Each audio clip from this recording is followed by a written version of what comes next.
সালামু আলাইকুম সুপ্রিয় শিক্ষার্থী বন্ধুরা, আশা করি তোমরা সবাই ভালো আছো। চট্টগ্রাম বিশ্ববিদ্যালয় কিন্তু তাদের পূর্ণাঙ্গ ভর্তি সার্কুলার প্রকাশ করে দিয়েছে। আজকে আমরা এই ভিডিওতে কথা বলবো চট্টগ্রাম বিশ্ববিদ্যালয়ের মান বন্টন এবং কোন ইউনিটের ভর্তি যোগ্যতা কতটুকু এবং জিপিএ মার্ক কত হবে। তো এই ভিডিওটি শুরু করার আগে এখনো যারা ভাইয়ের চ্যানেলটি এডুকেশন উইথ সাগর চ্যানেলটি সাবস্ক্রাইব করোনি, সাবস্ক্রাইব করে সবার আগে ভর্তি তথ্য পেতে পাশে থাকো। তো ধন্যবাদ সবাইকে। তো দেখো, প্রাথমিক আবেদন চট্টগ্রাম বিশ্ববিদ্যালয়ের প্রাথমিক 2025 সালের 1 জানুয়ারি থেকে শুরু হবে এবং প্রাথমিক আবেদনটি চলবে 15 জানুয়ারি পর্যন্ত 2025 সালে। তো ডেট তোমরা সবাই মনে রাখবে, ভুল করো না প্রাথমিক আবেদনটি। এরপরে আবেদনের ফি তোমাদের প্রতি ইউনিটে আবেদনের জন্য কিন্তু 1,000 টাকা করে লাগবে। তোমাদের 4টি ইউনিটে পরীক্ষা হবে এবং 2টি উপ ইউনিটে পরীক্ষা হবে। ধরো প্রতিটি ইউনিটে পরীক্ষার জন্য কিন্তু 1,000 টাকা করে লাগবে এবং সেকেন্ড টাইম তোমরা যারা পরীক্ষা দেবে তাদের জন্য কিন্তু একটু পানিশমেন্ট আছে। তোমরা যারা সেকেন্ড টাইম পরীক্ষা দেবা তাদের কিন্তু 3 মার্ক কাটা যাবে। মোট পরীক্ষা হবে 100 মার্কের এবং জিপি এর উপর নেওয়া হবে কিন্তু 20 মার্ক এবং মোট পরীক্ষা হবে 100 মার্কের। তো 120 মার্কের মধ্যে তোমরা যারা সেকেন্ড টাইম দেবা তাদের জন্য কিন্তু 117 মার্কের উপরে মেধার তালিকা উম নির্ণয় করা হবে, কারণ তোমাদের কিন্তু 3 মার্ক আগে কেটে নেওয়া হবে।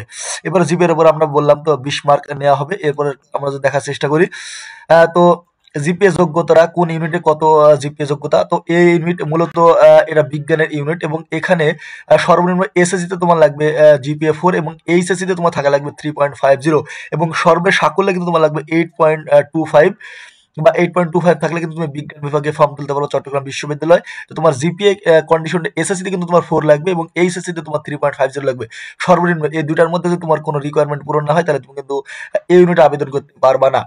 বি ইউনিটে আবেদনের জন্য তোমার এসএসসি তে লাগবে 3.5 এবং এইচএসসি তে লাগবে 3.5 এবং এখানে বি ইউনিটে কিন্তু সবাই আবেদন করতে পারবে। তো বিজ্ঞান বিভাগে বিজ্ঞান এবং বাণিজ্যের শিক্ষার্থীদের জন্য সর্বনিম্ন 3.5 করে 7.5 থাকা লাগবে এবং তোমরা যারা বি ইউনিটে যারা মানবিকের শিক্ষার্থী পরীক্ষা দেবে তাদের জন্য কিন্তু 3 করে সর্বমোট 7 থাকা লাগবে। এসএসসি তে 3 এবং এইচএসসি তে 3 করে তোমার কিন্তু 7 থাকা লাগবে। তো সি ইউনিটে যারা পরীক্ষা দেবা সি ইউনিটে তোমার এসএসসি এবং এইচএসসি তে 3.5 করে তোমার 7.5 থাকা লাগবে এবং ডি ইউনিটে তো সবাই পরীক্ষা দিতে পারবা, সায়েন্স আর্টস এবং কমার্সের শিক্ষার্থীরা। তো বাণিজ্য এবং মানবিক বিভাগের শিক্ষার্থীদের জন্য ডি ইউনিটে সর্বনিম্ন এসএসসি এবং এইচএসসি তে কিন্তু 3.5 এবং 3.5 করে থাকা লাগবে এবং যারা বিজ্ঞান বিভাগের শিক্ষার্থী রয়েছে তাদের জন্য কিন্তু 8 লাগবে। 3.5 কিন্তু তোমার মোট জিপিএ কিন্তু 8 লাগবে। মোট জিপিএ 8 না থাকলে তুমি কিন্তু ডি ইউনিটে পরীক্ষা দিতে পারবে না এবং বি1 এবং ডি1 এবং বি1 যে দুটা উপ ইউনিট রয়েছে এই উপ ইউনিটে কিন্তু তোমার 2.5 করে তোমার সর্বসাকল্যে যে তোমার জিপিএ 6 থাকে তাহলে কিন্তু তুমি এখানে পরীক্ষা দিতে পারবে। পরীক্ষার তারিখ চট্টগ্রাম বিশ্ববিদ্যালয় তাদের পূর্ণাঙ্গ ভর্তি বিজ্ঞপ্তি কিন্তু পরীক্ষার তারিখ প্রকাশ করে দিয়েছে কবে কোন ইউনিটে পরীক্ষা হবে। তো ইউনিটে বিজ্ঞান বিভাগের শিক্ষার্থীরা রয়েছে তাদের কিন্তু 1 মার্চে পরীক্ষাটা অনুষ্ঠিত হবে। বি ইউনিটে 8 মার্চ, সি ইউনিটে 15 মার্চ এবং ডি ইউনিটে 22 মার্চ। তো তোমরা জানো যে মার্চ মাসে কিন্তু পবিত্র মাহে রমজান শুরু হবে এবং এখানে কিন্তু মার্চ মাসে তোমাদের কিন্তু পরীক্ষাটি হবে রমজানের মধ্যে। এরপরে আমরা একটু দেখার চেষ্টা করি কেন্দ্র হবে। তো তোমরা চট্টগ্রাম বিশ্ববিদ্যালয় বিগত বছরে যারা পরীক্ষা দিয়েছো তো চট্টগ্রামেই কিন্তু গিয়ে পরীক্ষা দিতে হতো চট্টগ্রাম ক্যাম্পাসে, কিন্তু এটা দূর দূরান্তের শিক্ষার্থীদের জন্য এটা খুবই ভোগান্তির কারণ। তো এই ভোগান্তি দূর করার জন্য চট্টগ্রাম বিশ্ববিদ্যালয় কর্তৃপক্ষ কিন্তু এবার তারা দুইটা উপ ইউনিটে পরীক্ষা নেবে। রাজশাহী বিশ্ববিদ্যালয় এবং ঢাকা বিশ্ববিদ্যালয় কিন্তু তারা উপ কেন্দ্র দিবে। এখানে কিন্তু তুমি পরীক্ষা দিতে পারবে। তুমি যদি উত্তরবঙ্গের শিক্ষার্থী হয়ে থাকে তাহলে কিন্তু তুমি রাজশাহী বিশ্ববিদ্যালয় অথবা ঢাকা বিশ্ববিদ্যালয় যে কোনো জায়গায় গিয়ে পরীক্ষা দিতে পারবে। চট্টগ্রাম বিশ্ববিদ্যালয় তোমার যাবার দরকার নেই। তো এটা একটা তারা ভালো কাজ করেছে।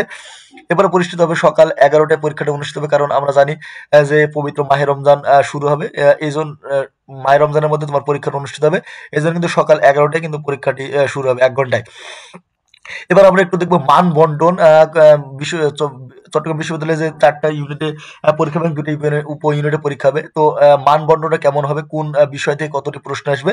তো প্রথমে আমরা দেখবো যে বিজ্ঞান বিভাগের শিক্ষার্থীদের জন্য এই ইউনিটে তো স্পেশালি বিজ্ঞান বিভাগের শিক্ষার্থীদের জন্য।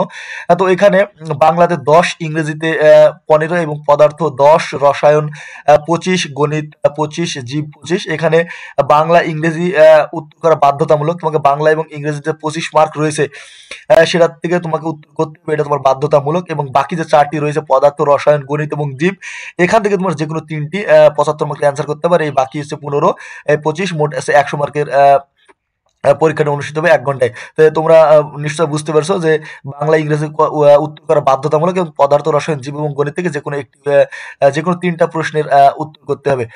এরপরে আমরা B1 এবং বি এবং B1 যে বি এর যে উপ ইউনিটটি রয়েছে B1 এটা একটু যদি দেখার চেষ্টা করি।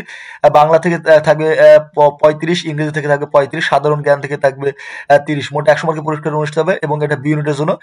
এবং B1 এ যারা পরীক্ষা দেবে তাদের জন্য কিন্তু বাংলা ৩৫, ইংরেজি ৩৫ থাকবে এবং সাধারণ জ্ঞান যে ৩০ থাকবে, সাধারণ জ্ঞান কিন্তু চারুকলা রিলেটেড, ঠিক আছে? চারুকলা রিলেটেড হয়ে থাকবে। তো B1 এবং বি এবং B1 এর জন্য প্রশ্ন আমরা কি বললাম? বাংলা, ইংরেজি ৩৫ থাকবে এবং সাধারণ জ্ঞান কিন্তু ৩৫ থাকবে বি এর জন্য। এবং B1 এর জন্য কিন্তু যে সাধারণ জ্ঞানটা রয়েছে এটা কিন্তু চারুকলা রিলেটেড হয়ে থাকবে। এরপরে আমরা দেখবো যে সি ইউনিটের পরীক্ষা। সি ইউনিটের সকল গ্রুপের জন্য অভিন্ন প্রশ্ন এখানে সায়েন্স, আর্টস এবং কমার্সের শিক্ষার্থীরা পরীক্ষা দিতে পারবে। তো এখানের যেই প্রশ্ন পরীক্ষাটা হবে ১০০ মার্কের। এখানে ফান্ডামেন্টাল কমিউনিকেশন স্কিল এটা কিন্তু থাকবে এবং অ্যানালিটিক্যাল স্কিল এবং প্রোগ্রাম প্রবলেম সলভিং। মোট এই ৩ টা থেকে কিন্তু তোমার ১০০টি এমসিকিউ থাকবে। এখানে সকল গ্রুপ একই প্রশ্ন থাকবে। Fundamental communication skill, analytical skill এবং প্রবলেম সলভিং। সি ইউনিট কিন্তু এখান থেকে মোট ১০০টি প্রশ্ন আসবে। এরপর আমরা ডি ইউনিটটা যদি দেখি, ডি ইউনিটে থেকে প্রশ্ন আসবে বাংলা ৩০, ইংরেজি ৩০ এবং বিশ্লেষণ ২০ আসবে এবং সাধারণ জ্ঞান ২০, গণিত ২০ এবং অর্থনীতি ২০। এই ৩ টার মধ্যে কিন্তু যেকোনো একটি আমাদের অ্যান্সার করতে হবে। বাংলা, ইংরেজি এবং বিশ্লেষণ তো এই ৮০ মার্কের অ্যান্সার করতেই হবে এবং লাস্টে যেটা রয়েছে সাধারণ জ্ঞান, গণিত এবং অর্থনীতি এই এখান থেকে কিন্তু যেকোনো ৩ টার মধ্যে কিন্তু যেকোনো একটি করতে হবে এবং ডি ইউনিটটা স্পেশালি এটা মানবিক বিভাগের শিক্ষার্থীদের জন্য। এরপর আমরা যদি দেখি D1 যে উপইউনিটটি রয়েছে এখানে বাংলা, ইংরেজি এবং সাধারণ জ্ঞান। বাংলা থাকবে ৩০, ইংরেজি থাকবে ৩০, সাধারণ জ্ঞান থেকে ৩৫ এবং ফিল্ড টেস্ট থাকবে ২০ এবং খেলাধুলার সনদ থেকে থাকবে কিন্তু ১০। এই হলো D1 এর প্রশ্ন। তো এই ভিডিওটি এই পর্যন্ত ছিল। তো নতুন কোনো আপডেট আসলে অবশ্যই তোমাদের জানিয়ে দেওয়া হবে। তো এখনো যারা ভাই চ্যানেলটি এডুকেশন উইথ সাগর চ্যানেলটি সাবস্ক্রাইব করেনি, সাবস্ক্রাইব করে পাশে থাকবে। ধন্যবাদ সবাইকে। আসসালামু আলাইকুম।